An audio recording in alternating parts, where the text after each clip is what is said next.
Hello and welcome to this month's Time Grappler Podcast with me, your host, Liam Wandi.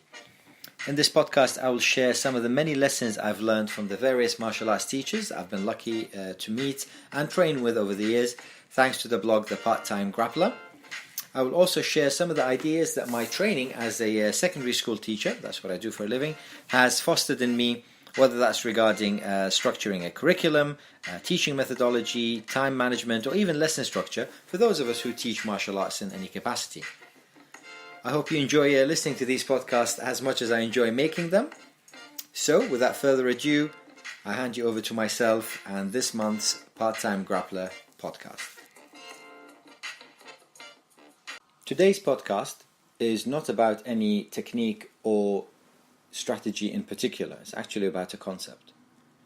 Not too long ago, I was at the lunchtime session at the HQ Academy, ekbjj.com, and Professor Cohn was busy giving some instructions to the group of dedicated grapplers that every academy around the world has. These are the guys who are still on the mat way past the end of the session. I usually train in the evenings, but during the summer holidays or Easter or what have you, I try to catch the lunchtime sessions, especially at HQ. And as I was putting my shoes on to leave, I heard him say, "Trust me, move your hips." Now, I didn't even need to lift my head to see the context of his comments. In fact, I could have been in any jiu-jitsu or grappling academy, gym, or even any competition arena around the world. And if I had heard a coach scream this from the sideline, I wouldn't need to question the context that they were using it in, because these are axioms. These are things that don't change in grappling. The person that the professor was talking to, in this case, could have been in any position in the whole of jiu-jitsu or grappling positional map, and these two commands would still have been true. Ask yourself these questions. Are you consumed by feelings that your grappling, be it judo or jiu-jitsu or wrestling or sambo, etc., is not working? Are you struggling to maintain the mounted position, the side mount, the knee on belly, or any other position? Do you feel that people are passing your guard way too easily? Are you struggling to get your arm bars to work, your triangles, omoplatas, kimuras, or any other submissions? Do you feel that your positional escapes and your submission attempts are just futile? It really doesn't matter what the question is almost. So before you go and buy the latest Jiu-Jitsu DVD or download the latest app or, heaven forbid, read a Jiu-Jitsu book, do the following two things.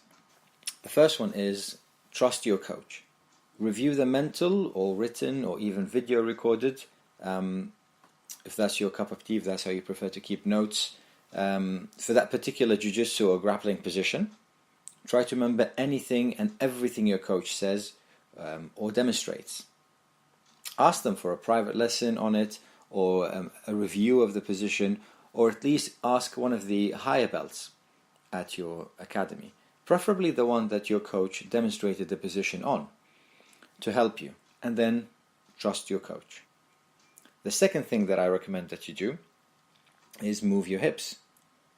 This one is so true, it's funny. This is a jiu-jitsu or grappling law, or at least it should be.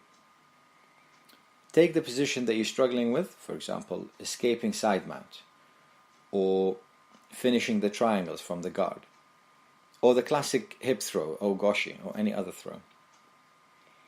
Ask a training partner to just simply hold that position for you. Ask them to be in that position or to put you in that position. And then attempt the following. Move your hips up. Move your hips down. Move them slightly to the right. Move them slightly to the left. Rotate your hips clockwise. Rotate them anti-clockwise. And finally, move your hips away from their hips to disconnect, or move your hips closer to their hips to connect between you and them. And honestly, if none of the above helps fix the problem, chances are you were doing it right the first time. You just needed more commitment to the technique to make it work. Now, go give that a go and let me know how it goes. Remember, trust your coach. or if you're lucky to have more than one, coaches, and move your hips.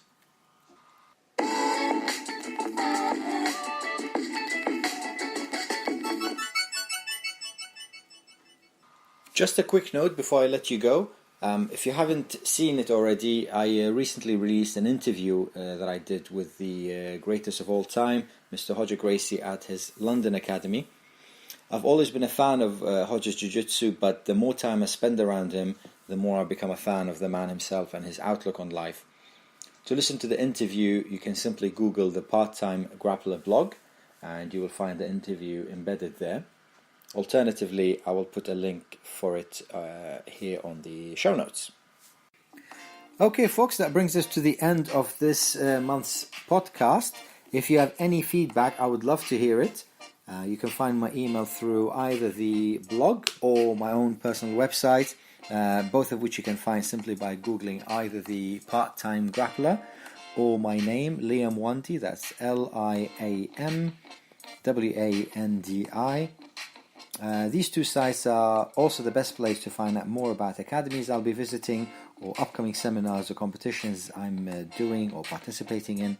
And of course, if you're there as well, it would be really cool to meet up. Thanks again to all those who download and listen to this podcast. I really appreciate it. And if you could go to iTunes and Stitcher or however which way you choose to listen to this podcast and subscribe to it, and of course give us a 5-star rating, then the next time I meet you, I promise to give you a hug. Or at least a firm handshake, depending on your preference. Okay, thank you very much for listening.